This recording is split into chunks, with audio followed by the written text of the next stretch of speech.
My name is Jane, and I'm a senior disinformation reporter with BuzzFeed News.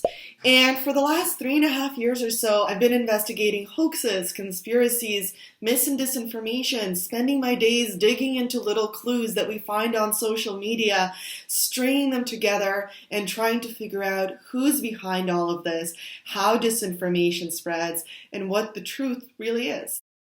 During the coronavirus pandemic, we've seen so many different types of mis and disinformation. We've seen false cures, we've seen conspiracy theories, and fake COVID infections. This has been a really overwhelming mis and disinformation environment, which is why it's so important to learn how to sift through it.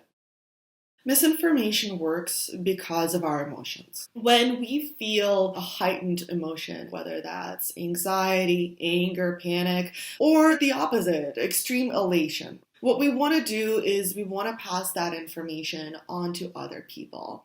So if there is a message online, whether it's a piece of news or a meme or a video or whatever, that you really want to send to your friends, to your family, to your followers, then that is the moment to sort of pause and say, maybe I should Google this real quick. Over this series of videos, I'm going to introduce you to 3 key skills that you can use to investigate information online. And my colleague, digital literacy expert Mike Caulfield, will demonstrate simple but powerful ways to use these skills to sort fact from fiction and determine what is credible.